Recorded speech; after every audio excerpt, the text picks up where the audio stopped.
kemudian menempati neraka Allah Subhanahu wa taala. Waliyadzubillah. Sama-sama kita memohon perlindungan kepada Allah Subhanahu wa taala. Kalau orang sudah suka memaksa, maka ada kezoliman pada orang tersebut, dan perbuatan zalim satu di antara perbuatan yang Allah melarangnya dan bisa mengantarkan yang bersangkutan masuk ke dalam neraka Allah Subhanahu wa taala. Dalam hadis qudsi Allah Subhanahu wa taala sebutkan, "Inni haramtu dzulma ala nafsi." Kata Allah, aku haramkan perbuatan zalim itu terhadap diriku. Wa ja'altuhu bainakum muharrama. Aku jadikan perbuatan zalim di antara kalian itu haram. Fala tadzalamu. Maka janganlah kalian saling menzalimi. Kalau orang sudah menzalimi, berarti ada pemaksaan kehendak, ada pemaksaan untuk mendapatkan sesuatu, apalagi memaksa kemudian menindas orang lain. Dan ini satu di antara sifat yang neraka sudah minta kepada Allah Subhanahu wa taala. 14 abad yang lalu sudah dikabarkan oleh Rasulullah, dan di antara penghuni neraka adalah mereka yang melakukan perbuatan zalim. Makanya setiap di bulan-bulan yang Allah Subhanahu wa taala muliakan, satu di antara yang Allah ingatkan kepada kita, jangan melakukan perbuatan zalim. Karena perbuatan zalim baik terhadap diri apalagi kemudian kepada orang lain, itu adalah jembatan yang mengantarkan seseorang untuk kemudian nanti masuk ke dalam neraka Allah Subhanahu wa taala. Inilah yang kemudian diingatkan oleh Rasulullah Shallallahu Alaihi Wasallam kepada kita, supaya dengan kekuasaan bukan berarti kita bertindak semena-mena, bukan berarti karena kejabatan yang kemudian kita punya bisa kita berbuat segalanya, meskipun harus memaksa, meskipun harus menzolimi, meskipun harus mengambil hak orang lain.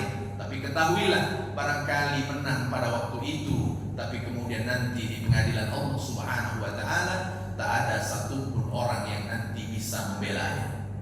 Kapan? Saat mulut terkunci, lalu kemudian seluruh anggota tubuh menjadi saksi. Saat nanti dibangkitkan oleh Allah Subhanahu wa taala, wa may yaghlul ya'ti bima ghalla yaumal qiyamah. Orang yang curang dengan memaksa, orang yang curang dengan mengambil hak orang lain, orang yang curang dalam bentuk apapun, nanti dia akan pikul kecurangannya saat menghadap Allah Subhanahu wa taala. Maka inilah sifat dan orang yang diinginkan oleh neraka pada urutan yang pertama. Lalu kemudian urutan yang kedua, siapa orang yang diinginkan oleh neraka? Yang kedua, al-mutakabbirun. Yang kedua adalah orang-orang yang sombong, orang-orang yang takabur, orang-orang yang pada diri orang tersebut ada sifat al-kibr, ada sifat kesombongan. Inilah yang diinginkan oleh neraka Allah Subhanahu wa taala. Sehingga Rasulullah Shallallahu Alaihi Wasallam pesankan, la yadkhulul jannah, tidak akan masuk ke dalam surga. Siapa di antara orang yang Rasulullah tidak sebutkan tidak akan masuk ke dalam surga? Man kana fi qalbihi misqalu dzarrah min kibrin, orang yang di dalam hatinya meskipun sebesar biji zarrah adalah kesombongan. Maka kesombongan itulah yang menghalangi seseorang untuk kemudian masuk ke dalam surga Allah Subhanahu wa taala. Maka ketika berbicara tentang sombong, ada seseorang mengadu kepada Rasulullah. Apa katanya? Ra'aitu rajulan, saya melihat seseorang wahai Rasul, yuhibbu ayyakuna thawbuhu hasanah. Kalau saya lihat dia suka mengenakan pakaian yang bermerek, pakaian yang bagus-bagus, pakaian yang mahal-mahal. Lalu kemudian wa na'luhu hasanatan, saya tengok alas kakinya maunya berkelas. Kalau beli sepatu, sepatunya yang bermerek. Kalau beli alas kaki selain sepatu, sandal dan lainnya, dia maunya yang serba wah, yang serba mahal. Ini diadukan kepada Rasulullah Sallallahu Alaihi Wasallam. Kan kadang ingat Bapak Ibu yang dimuliakan oleh Allah Subhanahu Wa Taala, saya tahun 2000-an ke bawah. Dahulu kalau beli pakaian, biarlah dapat satu, tapi kemudian yang berkelas, daripada dapat banyak, tapi kemudian tak punya merek. Itu dahulu pernah punya itu, tapi setelah punya anak tak penting lagi merek, yang penting bisa menutup aurat lagi. Waktu belum punya anak dahulu, kalau mau beli pasti cari yang bermerek. Saya ingat dahulu Bapak Ibu ada kaos namanya Dadung. Dadung ini dahulu adik-beradik dengan Dagadu kalau tidak salah, itu dulu terkenalnya di Jogja itu. Dadung itu yang agak berkelas, Dagadu itu adiknya. Jadi kalau beli kaos tak nampak merek Dadung, tak sah nampaknya. Maka barangkali sama juga di zaman Bapak Ibu, Di antara baju termahal itu Martin dulu Bapak Ibu ya. Betul Bapak Ibu? Nampaknya lupa Bapak Ibu ini mereknya mana. Martin di antaranya. Maka masih ada toko Martin itu di Jalan Sudirman kan. Jadi kalau sudah pakai baju Martin itu nampaknya wah itu kan. Apa Pak? Itulah merek zaman bapak-bapak ini tak ingat ulang saya gitu. Tapi kemudian yang merek itu masih sampai sekarang ya seperti Polo, itu kan masih sampai sekarang. Ini diadukan kepada Rasulullah SAW. Dia kalau tak beli baju merek Polo tak mau pakai Rasul. Dia kalau pakai sandal tak merek Polo tak mau juga dia pakai wahai Rasulullah. Diadukan kepada Rasulullah. Ketika Rasulullah berbicara tentang kesombongan, lalu kemudian apa jawaban Rasulullah pada waktu itu? Innallaha jamilun yuhibbul jamal. Sesungguhnya Allah indah dan Allah mencintai keindahan. Artinya apa yang menempel di badan kita, apapun mereknya, itu bukan sebagai tolak ukur kesombongan bagi seseorang. Lalu bagaimana mengukur kesombongan itu? Kemudian Rasulullah SAW sebutkan, untuk tahu kesombongan kata Rasulullah, yang pertama batorul haq. Jadi untuk tahu kesombongan, pertama ketika yang bersangkutan menolak kebenaran. Itulah yang disebut sombong oleh Rasulullah SAW. Maka kemudian Bapak Ibu, kalau kemudian kita tahu bagaimana Fir'aun, itu kesombongan yang ada pada diri Fir'aun. Kenapa? Karena Fir'aun menolak kebenaran. Kalau kita tahu Abu Jahal, Abu Lahab yang namanya Allah abadikan di dalam Al-Quran sebagai pelajaran bagi kita. Abu Lahab tahu bahwa apa yang dibawa oleh Rasulullah SAW adalah sesuatu yang benar. Tapi kenapa kemudian Abu Lahab menolak kebenaran? Karena di dalamnya ada kibrun, ada rasa sombong, yang kesombongan itu Rasulullah jelaskan adalah menolak kebenaran. Maka kalau ada keinginan untuk menolak yang benar, ada keinginan untuk kemudian menolak yang diajarkan oleh Allah dan Rasulullah SAW kepada kita, berarti kita sedang terjangkiti oleh penyakit yang namanya sombong. Maka orang yang menolak kebenaran ini sudah tahu benar, lalu kemudian kebenaran itu dia tolak. Kebenaran itu dia ingkari, maka inilah yang disebut dengan kibur. Maka ada kelompok orang itu yang disebut dengan ingkar sunnah. Dia ingkar dengan sabda-sabda Rasulullah SAW. Yang dia pegang di dalam kehidupan hanya Al-Quran saja, sementara sunnah-sunnah Rasulullah SAW itu dia tinggalkan. Kalau Al-Quran ini jelas wahyu, tapi kalau sunnah itu bukan wahyu, sehingga dia hanya berpegang saja dengan Al-Quran. Maka kelompok ingkar sunnah, saat dia ingkar dengan sabda-sabda Rasulullah, berarti ada kesombongan, meskipun di satu sisi dia berpegang dengan firman-firman Allah Subhanahu wa Ta'ala, karena ada kebenaran yang kemudian sudah dia tolak. Maka Rasulullah SAW ketika menyebutkan kedua pusaka ini, taraktu fikum amroini ma intamassakum bihi ma lan tadillu abadan. Aku tinggalkan untuk kalian dua hal. Kalau kalian berpegang teguh dengan dua hal ini, maka kalian tidak akan pernah sesat. Rasulullah tidak meninggalkan tahta untuk umatnya, tapi yang Rasulullah tinggalkan sebagai pegangan agar umat ini tidak salah jalan, agar umat ini tidak tersesat. Maka Rasulullah tinggalkan untuk kita Al-Quran, dan kemudian Rasulullah tinggalkan untuk kita sunnah-sunnah Rasulullah SAW. Maka Rasulullah ketika berpesan tentang sunnahnya dan sunnah khulafa'ir rasyidin min ba'di, sunnah para khalifah setelahku, ada Abu Bakar, ada Umar, ada Utsman, ada Ali radhiyallahu anhu, Rasulullah mengatakan addu bin nawajid. Maka peganglah sunat itu, gigitlah sunat itu dengan gigi geraham. Supaya apa? Supaya tidak mudah lepas dari genggaman kita. Kalau kita menggigitnya dengan gigi depan, maka akan lebih mudah untuk ditarik. Tapi kalau kemudian kita menggigitnya dengan gigi geraham, maka barangkali yang ditarik itu yang akan putus, dan sesuatu itu tidak akan pernah hilang dari dalam kehidupan kita. Maka orang yang menolak kebenaran adalah orang yang Rasulullah SAW sebutkan satu di antara yang sombong. Ketika diajak, yuk Pak kita berjamaah, ngapain juga jamaah? Sholat di rumah juga boleh. Artinya sholat di rumah itu betul boleh, tapi kebenaran menolak saat yang dianjurkan untuk melaksanakan sholat secara berjamaah, berarti ada titik bahwa yang bersangkutan menolak kesombongan. Selalu mengukur orang dengan sebelah mata. Maka di antara ajaran-ajaran salafus salih kita dahulu, kalau engkau melihat orang yang usianya lebih tua darimu, maka lihatlah bahwa dia lebih dahulu beribadah dibanding dirimu, menunjukkan bahwa amalnya jauh lebih banyak dibanding dirimu. Tapi kalau engkau melihat orang yang usianya lebih muda dibanding dirimu, maka lihatlah bahwa dosanya lebih sedikit dibanding dirimu. Kalau sudah ini kita tanamkan di dalam diri kita, maka dengan siapapun kita akan senantiasa menjadi orang yang berbaik sangka. Berbaik sangka ketika melihat orang yang tua, lalu kemudian dia mengatakan amalnya lebih banyak dibanding saya. Ketika melihat orang yang muda, dosanya lebih sedikit dibanding kemudian saya. Sehingga apa? Ketika ini sudah ada, kita berbaik sangka kepada orang, sehingga kita terhindar dari sifat yang namanya sombong. Dan ketika Rasulullah mengatakan ukuran sombong itu satu diantaranya orang yang menolak kebenaran, yang kedua kata Rasulullah wahumtun nas, yang kedua melihat orang dengan sebelah mata, dalam arti melihat orang dengan merendahkan, melihat orang dengan membandingkan terhadap dirinya, melihat orang apa yang dilakukan itu kecil dalam pandangannya. Ini juga masuk dalam kategori sombong. Maka sombong bukanlah apa yang kemudian menempel pada fisik kita. Sombong bukanlah kemudian sesuatu yang kita kenakan, tapi kata Rasulullah sombong itu saat ada orang menolak kebenaran.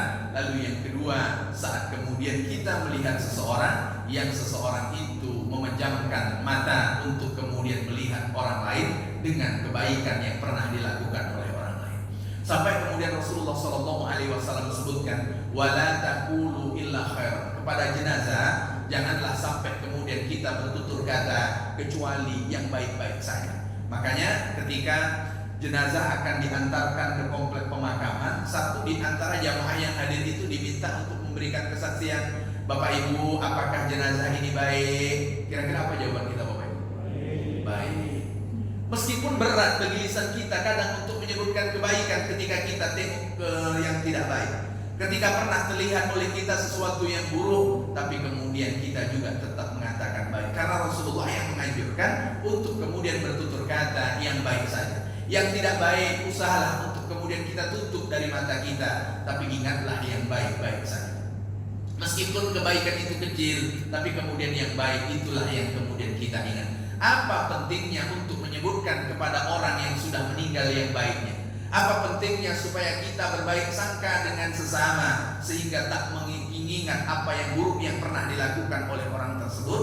Karena di antara pesan Rasulullah, man satara musliman satarahullahu lahu yaumal qiyamah, orang yang menutup aib saudaranya seiman ketika di dunia, maka nanti Allah akan tutup aib dan kekurangannya ketika video kehidupan kita Allah akan putar kembali. Jadi Allah akan putar kembali. Maka barangkali pernah saya sampaikan Bapak Ibu, hidup di dunia ini tak ada tempat kita lepas dari sisi TV Allah Subhanahu wa Ta'ala melalui para malaikatnya. Kalau kita pergi ke mall, barangkali kita masih bisa jumpa tempat yang di tempat itu kita selamat dari CCTV, yang di tempat itu kita selamat dari sorotan. Tapi kalau kemudian hidup di bawah langit Allah, di atas bumi yang Allah Subhanahu wa Ta'ala bentangkan, kira-kira di mana kita punya tempat yang di tempat itu kita selamat untuk tidak diawasi oleh Allah Subhanahu wa Ta'ala melalui para malaikatnya? Maka jawabannya tidak ketemu. Jadi kalau kemudian kita ingin saat nanti Allah Subhanahu wa Ta'ala putar kembali apa yang pernah kita lakukan, dan Allah akan tutup aib dan kekurangan kita, dalam makna Allah memberikan ampunan, dalam makna Allah Subhanahu wa Ta'ala memaafkan, satu di antara pesan Rasulullah, tutuplah kekurangan orang yang kemudian pernah kita melihatnya. Tutuplah kekurangan orang yang barangkali dahulu kita menjadi saksi di dalam kehidupan kita. Kalau kemudian perkara itu belum sampai ke mahkamah, perkara itu belum sampai ke pengadilan, dan ada keinginan yang bersangkutan untuk kemudian taubat tidak mengulangi lagi, maka kemudian tak perlu kita mengungkap yang tidak baik tersebut. Ini di antara yang dinasihatkan Rasulullah SAW kepada kita. Maka secara sederhana Rasulullah menyebutkan semua tulang-tulang yang ada pada diri kita saat nanti kita berada di alam barzakh, semuanya akan hancur. Hanya satu tulang yang tidak hancur, yang Rasulullah sebut dengan ajabuz zanab, tulang ekor. Dan tulang ekor itu ketika Rasulullah ditanya, apa tulang ekor itu wahai Rasulullah? Mithlu habba, kata Rasulullah, mirip biji yang berwarna hitam. Mirip biji yang berwarna hitam, yang kemudian dari tulang ekor itu yub'atsu wa yurkab, kita akan dibangkitkan oleh Allah Subhanahu wa Ta'ala, dan kemudian disusun kembali. Allah Subhanahu wa Ta'ala akan memintai pertanggungjawaban. Maka ketika nanti kita di pengadilan Allah Subhanahu wa taala, Allah akan audit kita. Kalau kemudian kita ingin lebih mudah proses hisab kita, proses audit kita di hadapan Allah Subhanahu wa taala, satu di antaranya jangan kemudian kita membuka aib orang lain. Maka hubtun nas, memandang orang dengan sebelah mata, satu di antara sifat kesombongan yang kemudian menjadi sifat yang jika ada sifat pada orang tersebut, maka menjadi satu di antara orang yang diinginkan oleh neraka Allah Subhanahu wa taala. Waliyadzubillah. Mohon perlindungan kepada Allah. Makanya kalau kita naik sepeda motor, jangan memandang sebelah mata dengan orang yang naik sepeda. Apalagi di tahun 2020, sejak pandemi ini tak bisa kita melihat orang yang mengenakan sepeda, melihat dengan sebelah mata. Kadang sepeda motor kita dengan sepedanya jauh lebih mahal sepedanya. Bisa bikin beli sepeda motor yang kita pakai dua. Jadi saya juga terkejut, ternyata sepeda zaman sekarang ini tak sama dengan sepeda zaman saya dahulu kecil. Zaman saya dahulu kecil, orang yang pakai sepeda tak akan bisa ingkik dengan orang yang pakai sepeda motor. Bapak Ibu kenal bahasa ingkik? Kalau orang Melayu kan sering menyebutkan ingkik betul lah kau ini.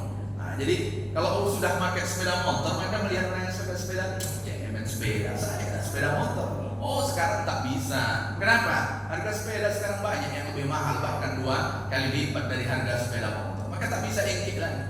Jadi kalau kemudian muncul rasa-rasa itu, selalulah kemudian kita berbaik sangka kepada orang yang kita lihat, supaya kemudian kesombongan itu hilang. Karena kesombongan itulah yang nanti akan menghalangi kita untuk kemudian masuk ke dalam surga Allah Subhanahu wa taala. Kita mohon perlindungan kepada Allah supaya kita Allah jauhkan dari sifat orang-orang yang memaksa, dari sifat orang-orang yang kemudian sombong yang disebutkan oleh Rasulullah. 2 di antara sifat yang diinginkan oleh neraka Allah Subhanahu wa taala. Karena surga sudah punya permintaan kepada Allah, tak ketinggalan. Neraka juga meminta kepada Allah Subhanahu wa taala apa yang diminta oleh neraka.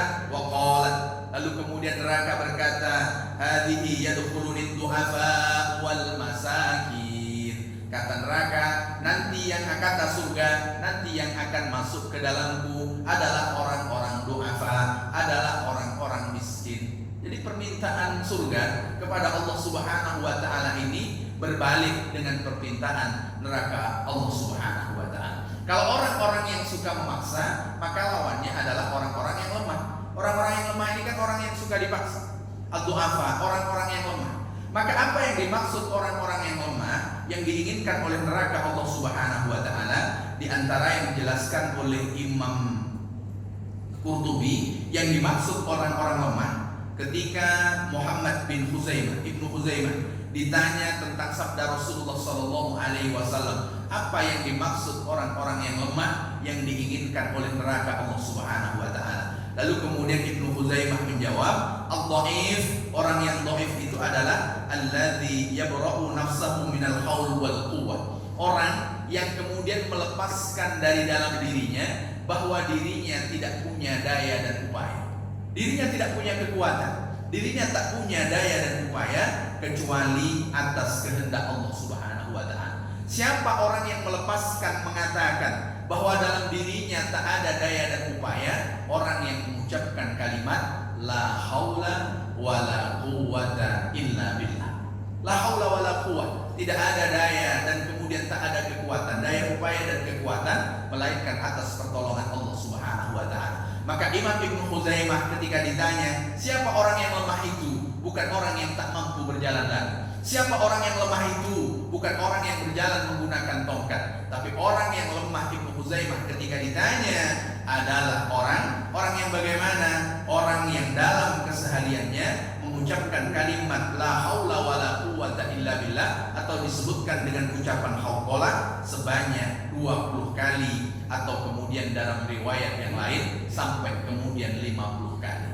Jadi ada ucapan hauqalahnya 20 sampai 50 kali dalam keseharian yang dia lewati. Itulah orang yang membebaskan dirinya, mengaku bahwa dirinya kuat, mengaku bahwa dirinya hebat, sehingga ketika tak ada kekuatan dan kehebatan itu, dia berani mengatakan la haula wala quwwata illa billahil aliyyil azim. Jadi ada istilah-istilah di dalam bahasa Arab itu Bapak Ibu, kalau kemudian disebut tahlil itu bunyinya adalah la ilaha illallah. Kalau disebut istighfar bunyinya astagfirullahaladzim. Kalau disebut basmalah bismillahirrahmanirrahim. Hamdalah alhamdulillahi rabbil alamin. Maka kalau melihat video Syekh Ali Jabir ketika diwawancarai oleh Bang Dedi, ketika kemudian melihat orang yang menusuknya saat itu dihajar oleh orang yang ada di sekitar di mana beliau mengisi kajian itu, bahkan beliau berdiri untuk kemudian meminta jangan dihakimi, jangan dihakimi. Lalu kemudian saat pisau itu sudah masuk ke lengannya, saat kemudian dia melihat pisau itu, ternyata kalimat yang pertama beliau sebut adalah kalimat hamdalah, alhamdulillahirabbil alamin, sebelum kemudian menyebutkan kalimat innalillahi wa inna ilaihi raji'un. Kira-kira Bapak Ibu, siapa di antara kita yang diuji oleh Allah, lalu saat ujian itu hadir kita mengucapkan kalimat alhamdulillahirabbil alamin? Sanggup kita Bapak Ibu? Halo Bapak Ibu?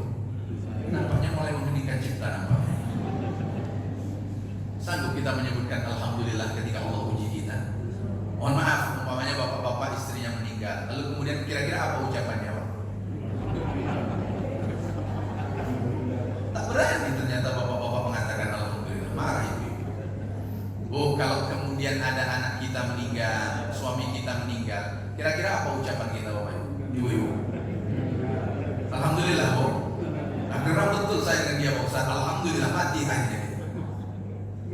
Syekh Ali Jabir itu ketika pisau menancap ke lengannya, bahkan pisau itu patah disebutkan oleh beliau, itu ucapan pertama beliau alhamdulillah. Alhamdulillah. Artinya itu sekelas Syekh Ali Jabir. Ya kalau sekelas kita marah dulu lah kan. Marah dulu, kalau kita bisa balas tonjok dulu, baru kemudian innalillah. Ini Syekh Ali Jabir mengatakan alhamdulillah. Ternyata memang dialog ini pernah Allah dialogkan dengan para malaikatnya. Abu Musa Asy'ari yang menceritakan dari Rasulullah SAW. Jadi ketika malaikat mencabut nyawa anak seorang hamba, Allah tanya, "Qabattum walada al-abdi?" Wahai para malaikatku, apakah engkau sudah cabut nyawa anak hambaku? Na'am, iya. Kemudian diulang dengan kalimat yang kedua, "Qabattum samrata fuadi?" Apakah engkau sudah cabut buah hatinya? Artinya anak dengan buah hati itu kan sama. Tapi itulah dialog yang Allah gunakan dengan para malaikatnya, menunjukkan kepada kita bahwa anak buah hati bagi kita sudah Allah sebutkan dahulu dengan para malaikatnya. Kalau ambil buah hatinya, iya kata malaikat. Lalu kemudian pertanyaan Allah yang ketiga, apa yang dia ucapkan? Lalu kemudian malaikat menjawab, ternyata yang diucapkan pertama kali itu adalah hamdalah, hamadaka. Dia memuji Allah. Berarti kalau memuji Allah, berarti mengucapkan tahmid. Tahmid itu adalah alhamdulillah ya rabbil alamin. Maka bapak-bapak, ibu-ibu, apapun bentuk ujiannya, jangan segan mengatakan alhamdulillah ya rabbil alamin. Tapi jangan pakai pula pengeras suara nanti. Nah, istrinya meninggal, pergi ke masjid, alhamdulillah ya rabbil alamin, telah meninggal istri saya. Jangan pula. Jadi artinya ucapan yang kemudian mendorong kita untuk tetap memuji Allah Subhanahu wa taala, itulah di antara sifat orang yang baik atau disebut dengan orang yang sabar. Jadi untuk sampai kelas ini nunggu diuji dulu oleh Allah, baru kemudian alhamdulillah ya rabbil alamin. Bapak Ibu, sore-sore sudah letih kita kerja di kantor, lalu kemudian kita ingin pulang, pas di persimpangan mobil yang baru kita beli, kredit pula, lalu kemudian tersenggol. Kira-kira apa ucapan kita Bapak Ibu? Tergores panjang ini. Apa ucapan kita Bapak Ibu? Turun kita, tengok gores itu panjang, kira-kira apa bunyinya Bapak Ibu? Alhamdulillah. Nah, ini naik kelas sama dengan Syekh Ali Jabir. Jadi kalau sudah alhamdulillah dan naik kelas kita. Hamdalah. Nah, itulah yang disebut dengan kalimat tahmid, hamdalah. Maka ada beberapa kalimat memang kalau innalillahi wa inna ilaihi raji'un itu sebutannya istirja. Lalu kemudian ada kalimat yang disebut dengan hauqalah. Hauqalah itulah yang disebut dengan kalimat la haula wala quwwata illa billahil aliyil azim. Jadi orang yang menyebutkan 20 kali sampai 50 kali dalam kesehariannya, itulah di antara orang-orang yang masuk dalam kategori du'afa, dan orang-orang du'afa ini orang yang diinginkan oleh surga Allah Subhanahu wa taala. Bukan orang yang lemah yang kemudian mendapatkan santunan, bukan orang yang lemah yang kemudian mendapatkan bantuan, tapi yang dimaksud orang yang lemah itu yang membebaskan dari dalam dirinya bahwa dia hebat, dia kuat, sehingga dia mengatakan kalimat la haula wala quwata illa billahil aliyyil azim. Kita berapa kali Bapak Ibu menyebutkan kalimat ini dalam sehari satu malam? Kalau sebutan Ibnu Khuzaimah dia 20 minimal. Kalau kemudian sholat kita 5 kali, paling berarti baru 5 kita sebutkan. Kata Ibnu Khuzaimah itu sebutkan 20 kali minimal. Lalu kalau kemudian dilebih dari itu ya paling tidak sampai kepada 50 kali. Dan Rasulullah Shallallahu Alaihi Wasallam ketika menyebutkan kalimat keistimewaan kalimat hauqalah ini, apa kata beliau? Marartu bin Nabi Shallallahu Alaihi Wasallam, Hazim bin Harmalah lewat, lalu kemudian jumpa dengan Rasulullah Shallallahu Alaihi Wasallam. Saat jumpa dengan Rasulullah memberikan nasihat kepada Hazim. Apa kata Rasulullah? Qala liya Hazim, aktsir min qauli la haula wala quwwata illa billah. Hazim, perbanyaklah olehmu untuk mengucapkan kalimat la haula wala quwwata illa billahil aliyyil azim. Berarti kalimat ini adalah kalimat hauqalah. Kenapa Rasulullah menyuruh Hazim untuk memperbanyak mengucapkan kalimat hauqalah? Lalu kemudian Rasulullah jelaskan fa innaha min kunuzil jannah. Karena kalimat hauqalah satu di antara simpanan yang berada di dalam surga Allah Subhanahu wa taala. Kalau yang kita ucapkan adalah kalimat yang tersimpan di dalam surga, maka pengucapnya satu di antara orang yang diinginkan oleh surga Allah Subhanahu wa taala. Itulah yang disebut dengan du'afa. Orang yang lemah itu bukan orang yang tidak punya apa-apa. Orang yang lemah itu bukan orang yang kemudian duduk di atas kursi. Orang yang lemah itu bukan orang yang berjalan menggunakan tongkat, tapi orang yang lemah yang diinginkan oleh surga Allah Subhanahu wa taala, orang yang mampu membebaskan dirinya, mengatakan dia kuat, dia hebat, sehingga dia sebutkan kalimat hauqalah ini sebanyak 20 kali minimal, atau kemudian sampai 50 kali dalam satu hari satu malam. Itu yang diinginkan oleh surga Allah Subhanahu wa taala yang pertama. Yang kedua, siapa yang diinginkan oleh surga? Wal masakin. Yang diinginkan oleh surga itu adalah orang-orang miskin. Maka di antara doa Rasulullah Shallallahu Alaihi Wasallam, Bapak Ibu, kalau kita pernah dengarkan doa Rasulullah, di antara doa Rasulullah, Allahumma ahini miskina. Ya Allah, berikanlah aku hidup di dunia ini dalam keadaan miskin. Jadi dia minta kepada Allah Subhanahu Wa Taala agar hidup di dunia dalam keadaan miskin. Bapak Ibu yang dimuliakan oleh Allah Subhanahu wa taala, hidup di dunia dalam keadaan miskin. Pernah kita berdoa ini Bapak Ibu? Halo Bapak Ibu? Ada yang berani berdoa ini? Allahumma ahyini miskina. Ya Allah, berikan aku hidup dalam keadaan miskin. Ini doa yang diajarkan Rasulullah Shallallahu Alaihi Wasallam. Kemudian yang kedua, apa kata Rasulullah ketika sudah berdoa ini? Wa amitni miskina. Matikan aku, kata Rasulullah, wafatkan aku ya Allah juga dalam keadaan miskin. Wahsurni, lalu kemudian giringlah aku, kumpulkanlah aku fi zumratil masakin, nanti di padang mahsyar bersama dengan orang-orang yang miskin. Ini doa Rasulullah SAW. Orang kalau memaknai miskin hanya secara tekstual, maka pasti tak berani berdoa seperti ini. Ya Allah, hidupkan aku dalam keadaan miskin, wafatkan aku dalam keadaan miskin pula, lalu kemudian kumpulkan aku nanti dengan orang-orang miskin. Maka yang dimaksud dengan doa Rasulullah SAW ini adalah, yang dimaksud miskin itu adalah al-mutawadhi'un, orang yang rendah hati. Jadi miskin itu bukan orang yang tidak punya harta, tapi kemudian orang yang rendah hati.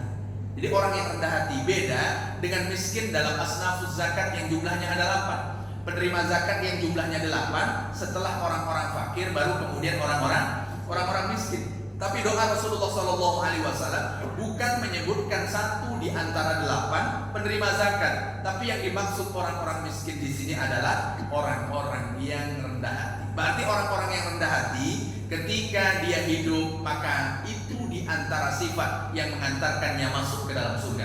Orang-orang yang rendah hati saat wafat, maka lisannya akan mengatakan kalimat la ilaha illallah. Dan di dalam surga, di antara kelompok yang baik nanti di padang mahsyar, di antara kelompok yang baik itu nanti adalah al-masakin, orang-orang miskin. Yang dimaksud adalah orang-orang yang rendah hati.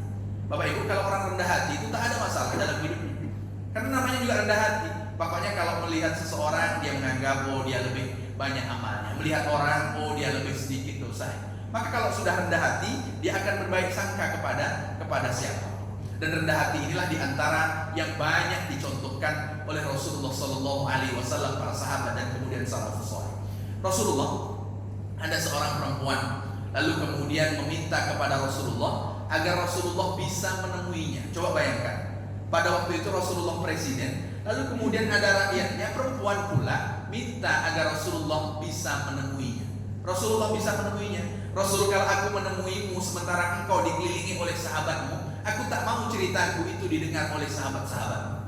Maka aku minta kepadamu agar engkau bisa menemuiku. Bayangkan, coba Bapak Ibu. Kalau Bapak Ibu berani, coba saja bilang sama Pak Presiden, atau bilang sama Pak Gubernur, Pak Gubernur temui saya nanti. Coba bayangkan.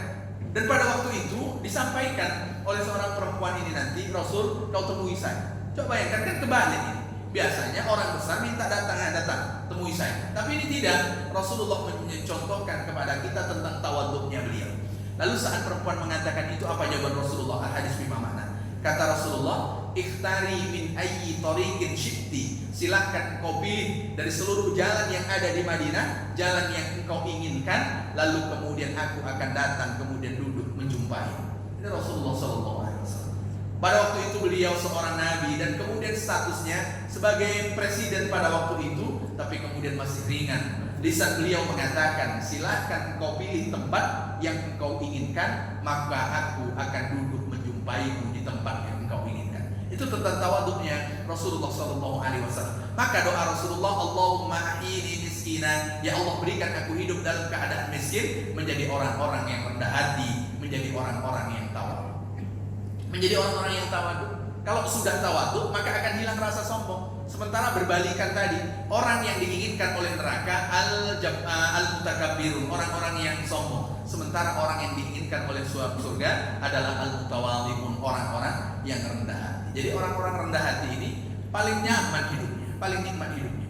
Maka Bapak Ibu, kalau saya lihat di salah satu informasi tentang kampus di mana dahulu kami kuliah di Al-Azhar itu, meskipun ulama yang sudah senior, terkenalnya internasional, bukan cuma nasional tapi internasional, lalu kemudian tak segan baginya untuk duduk dengan ulama yang masih muda. Syekh Ali Jum'ah, siapa yang tak kenal Syekh Ali Jum'ah? Lalu kemudian duduk di majelisnya Syekh Usama, dan Syekh Usama itu masih muda, tapi kemudian tak segan duduk di bawah, bahkan bukan di atas, di pengajiannya Syekh Usama. Dan kemudian banyak juga para ulama yang duduk itu juga kemudian masih membawa buku. Dan inilah yang Rasulullah sebutkan, may yuridillahu bihi khairan yufaqihuhu fiddin. Orang yang Allah inginkan untuk menjadi tambah baik, Allah akan hilangkan rasa sombongnya. Allah letakkan di dalam dirinya rendah hati, meskipun sudah punya ilmu, tapi kemudian tak segan untuk kemudian belajar meskipun kepada junior. Itulah di antara yang disebutkan oleh Rasulullah, satu di antara yang diinginkan oleh surga Allah Subhanahu wa taala. Siapa dia? Al-masakin, dalam makna al-mutawadhi'un, orang-orang yang rendah hati. Ini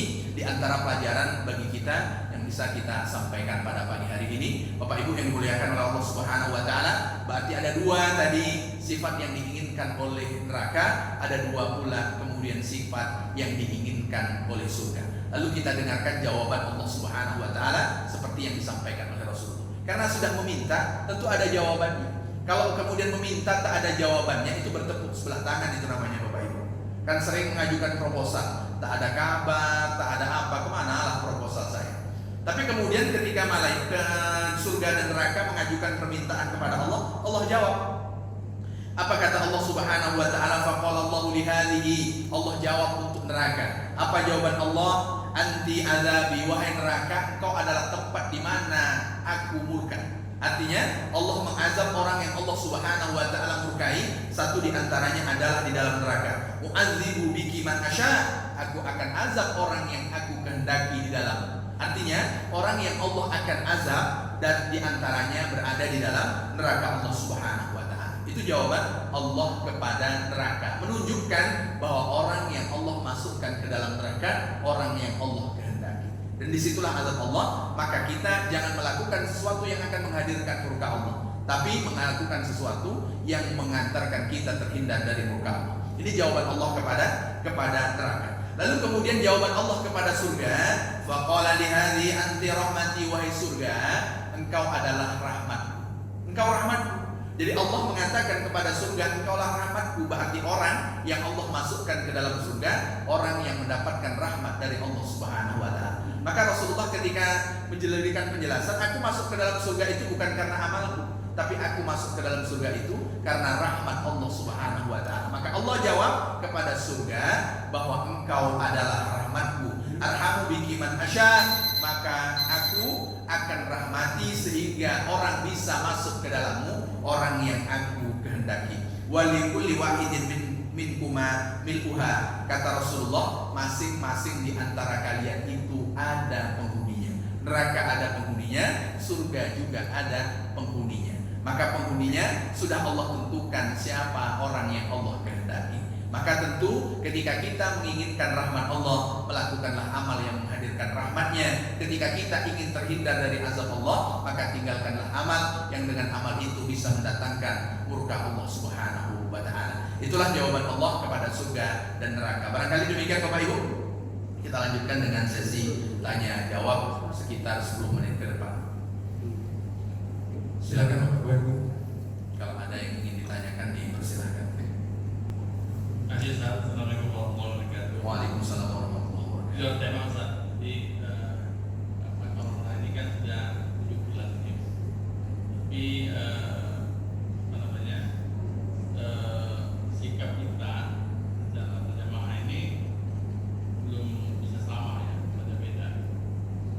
Nah, kalau mengacu pada jalan Rasulullah mungkin sahabat itu, apakah pernah mengalami masa-masa seperti ini, kemudian apa panduan apa kaitannya sehingga kita sebagai umat yang di zaman ini bisa bereferensi ke situ.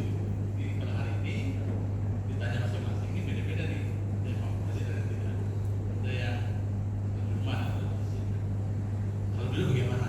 Mungkin kita ada yang mirip, mungkin yang hampir hampir sama, mungkin beda judulnya atau beda virus ya, tapi sama-sama ancamannya sama, dasarnya sama. Ini yang perlu kita lakukan. Saya kira itu saja. Baik. Di antara doa yang maksur yang Rasulullah ajarkan, Allahumma inni a'udzubika minal junun. Ya Allah, aku mohon perlindungan kepadamu dari penyakit yang namanya gila. Gila. Allahumma inni a'udzubika minal haram. Ya Allah, jauhkan aku dari penyakit yang namanya pikun. Itu kadang orang ketika tekanan hidup itu berat, kalau tidak iya bisa stres, pikun, lalu kemudian kalau tidak iya bisa gila. Gila. Itu kalau tekanan hidup itu berat. Maka ada salah satu jamaah, saya tak sebutkan namanya, dan di jamaah masjid mana, saya berulang kali ditanya kalau ke situ, ini jam berapa Pak Ustaz? Dia tanya jam. Kemudian yang kedua, masih boleh saya sholat zuhur? Dia selalu tanya itu. Artinya dia lupa tentang waktu, tapi dia tak pernah lupa untuk melihat mana yang warna merah dan mana yang warna biru. Jadi kalau duit teliti betul dia, tapi kalau waktu dia lupa. Maka kita mohon perlindungan kepada Allah supaya tidak menjadi orang yang gila dengan dunia, sampai kemudian sudah pikun pun dunia tak lupa dari ingatannya, tapi waktu melupakan tentang ingatannya. Itu berbahaya sekali. Maka Rasulullah mengajarkan kepada kita mohon perlindungan, satu dari pikun, satu dari gila. Kemudian wal juzam. Rasulullah mengajarkan kita mohon perlindungan kepada penyakit yang namanya juzam, baros. Itu yang Rasulullah ajarkan. Kemudian yang ketiga, wasayyi'il asqam, dan penyakit yang paling terburuk. Berarti penyakit yang terburuk itu menular, yang akan menghadirkan kematian. Di antaranya penyakit terburuk. Dan di antara wabah yang pernah terjadi ini dahulu pada masa Khalifah Umar bin Khattab radhiyallahu anhu. Jadi Rasulullah itu sudah menyebutkan di antaranya ciri-cirinya. Jadi pada masa Khalifah Umar ini kan Umar ingin pergi ke Syam pada waktu itu, tapi di Syam sedang ada wabah. Lalu kemudian Umar menghentikan perjalanannya untuk tidak menjadi masuk ke negara Syam, menghentikan perjalanannya. Lalu untuk kemudian mengambil keputusan itu kan tak bisa sesaat itu juga mengambil. Lalu kemudian perlu juga berdiam sejenak untuk mencari informasi yang lebih detail, untuk kemudian tabayun benar tidak apa yang terjadi di negara Syam pada waktu. Sampai saat malam Bahkan Umar itu menginap, satu malam menginap, baru kemudian Umar memutuskan tidak melanjutkan perjalanannya. Lalu kemudian Umar berbalik arah. Umar berbalik arah sampai kemudian ada yang menyeletuk kepada Umar sesuatu yang tidak baik. Umar, kau takut dengan kematian? Sampai dikatakan seperti itu. Kalau telah yang mengucapkan bukan dirimu, kata Umar, lain lagi jawaban Umar. Tapi karena yang mengucapkan itu sahabatnya, maka kemudian Umar tidak jadi untuk kemudian memarah sahabat tersebut. Maka kata Umar bahwa kenapa aku tidak jadi masuk ke Sam, bahwa aku lari dari satu takdir Allah menuju ke takdir Allah yang lainnya. Takdir yang mana? Kalau masuk ke Sam, ada wabah yang menular, bisa saja dari wabah itu mengantarkan kematiannya. Lalu kemudian Umar menyetok dirinya untuk tidak masuk ke Sam, lalu kemudian menahan diri, lalu kemudian pulang lagi ke Madinah pada waktu itu. Jadi di antara yang dicontohkan oleh sunnahnya Khulafair Rasyidin min ba'di, Khulafair Rasyidin setelah peninggalan Rasulullah SAW, menunjukkan ada ikhtiar. Artinya ikhtiar itu bukan berarti kemudian takut akan takdir Allah Subhanahu wa taala, tapi berpindah dari satu takdir ke takdir yang lainnya. Yang membuat kita repot sekarang itu sebetulnya karena berita satu, kemudian yang kedua karena keadaan politik yang tidak stabil itu saja. Kalau stabil tentu orang tidak serepot kita. Maka kita lihat saat di negara-negara yang lain informasinya, beritanya sudah agak redup, di kita justru paling memuncak. Ini kan agak lain kita ini kan itu. Jadi coba lihatlah di berita-berita TV. TV mana yang daerah mana, negara mana yang kemudian ramai memunculkan berita tentang corona. Yang paling banyak sekarang itu justru kita. Bahkan warga Indonesia ditutup sementara ini untuk tidak bisa masuk ke Singapura, tak bisa masuk ke Malaysia. Coba bayangkan. Berarti kan ada masalah pada kita. Masalahnya pada kita. Kenapa? Di negara-negara lain yang justru kemudian sudah landai, bahkan di Saudi sendiri sudah sekian persen kan, kemarin sekitar 3 hari yang lalu kan itu sudah di angka 500 itu tinggal 500. Jadi bagi travel umrohnya agak senang gitu kan. Senang kenapa? Karena ada kemungkinan Oktober akan dibuka. Tapi tak pula untuk Indonesia kan gitu. Nah Indonesia karena masih mengerikan, jadi orang kemudian masih takut. Maka yang perlu menjadi pelajaran bagi kita di sini. Perlu menjadi pelajaran kita di sini. Kenapa kemudian di negara-negara yang lain, meskipun negara itu tidak muslim contohnya, tapi kemudian angka kematian itu sedikit, lalu kemudian lebih bisa menekan pertumbuhannya, karena ada aturan yang kemudian ditaati. Kita ini yang paling repot Bapak Ibu, tak aturan itu saja. Coba cek, kalau kita pergi ke jalan yang pakai masker dengan, masih jumpa kita orang tak pakai masker Bapak Ibu? Masih jumpa kita? Pergilah ke pasar kalau tak percaya Bapak. Banyak kita jumpai. Jadi berarti kan ada sesuatu yang kemudian dalam menyikapi ini ada sesuatu yang menjadi bidang orang yang kita tidak ahlinya, lalu kemudian kita tidak taati. Dalam dunia medis kan ada satu di antara supaya menghentikan penyebarannya itu kemudian pakai masker. Jadi pakai masker. Kenapa Pak Ustaz tak pakai masker? Kemudian tak ada 1 meter orang di depan saya. Kalau ada saya tutup juga gitu. Jadi pakai masker. Di antaranya kan itu yang disebutkan di dalam dunia medis. Karena kita kan tak punya ahlinya. Bapak Ibu pernah nampak virus corona Bapak Ibu? Pernah nampak kita? Kan tak nampak oleh kasat mata kita. Artinya orang yang kemudian tahu itulah yang kemudian kita percaya.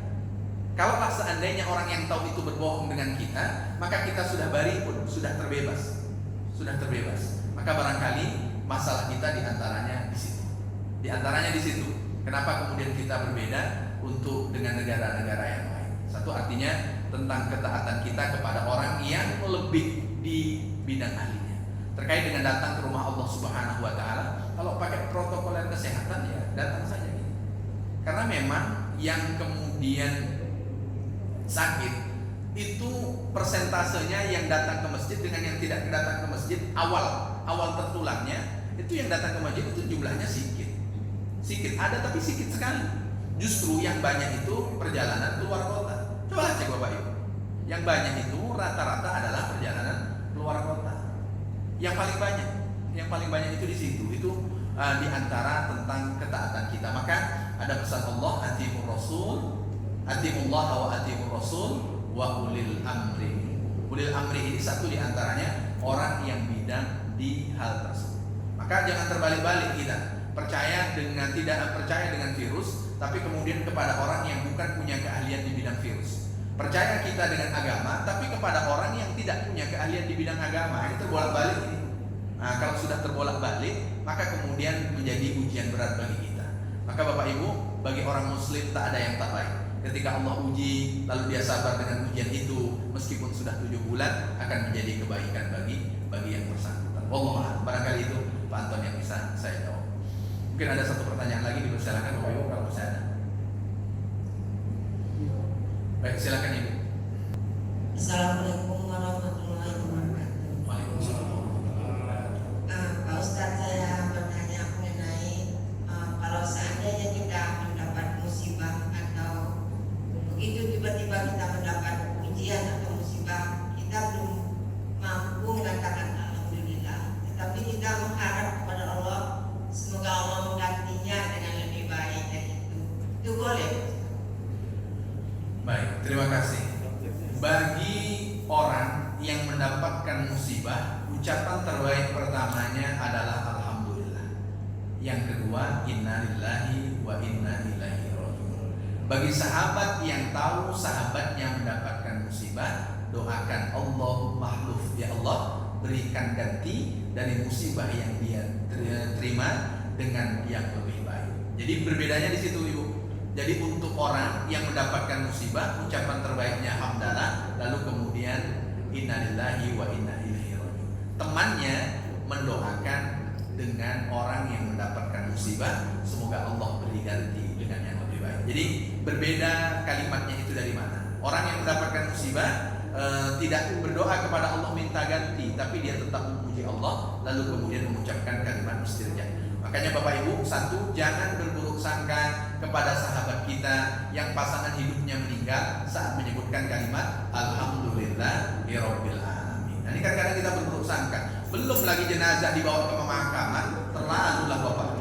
Istrinya jenazahnya masih di rumah, sudah alhamdulillah pula dia. Nah, artinya alhamdulillah itu ternyata satu di antara yang Rasulullah SAW sebutkan.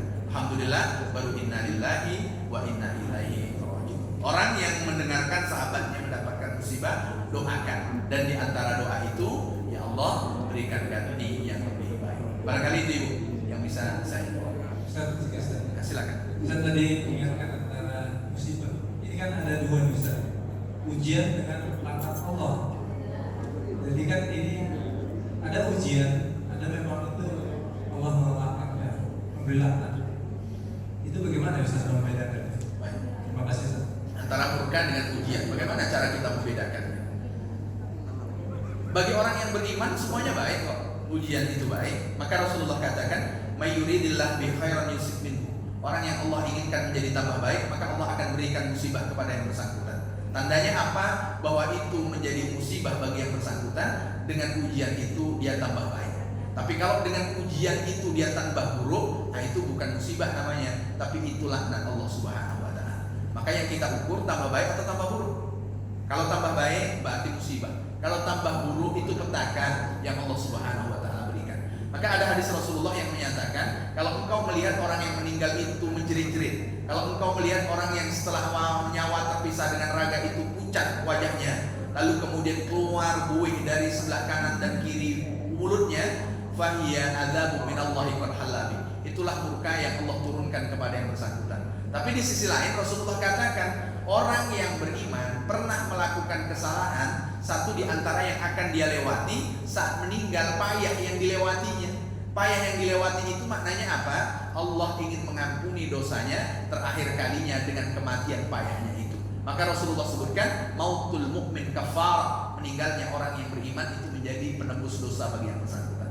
Maka ukuran sederhana kita supaya kemudian kita berbaik sangka, kalau tambah baik kita berarti musibah, kalau tambah buruk kita berarti petaka yang Allah Subhanahu wa taala berikan. Wallahu sederhana itu. Barangkali demikian Bapak Ibu yang bisa saya sampaikan pada kesempatan pagi hari ini. Tutur kata yang tak berkenan, saya mohon maaf yang sebesar-besarnya. Semoga Allah senantiasa memberikan penjagaan, perlindungan kepada kita, keluarga kita, sehingga kita tetap menjadi orang yang Allah berikan kesehatan dan taat kepada Allah Subhanahu wa taala. Kita tutup dengan doa kafaratul majlis.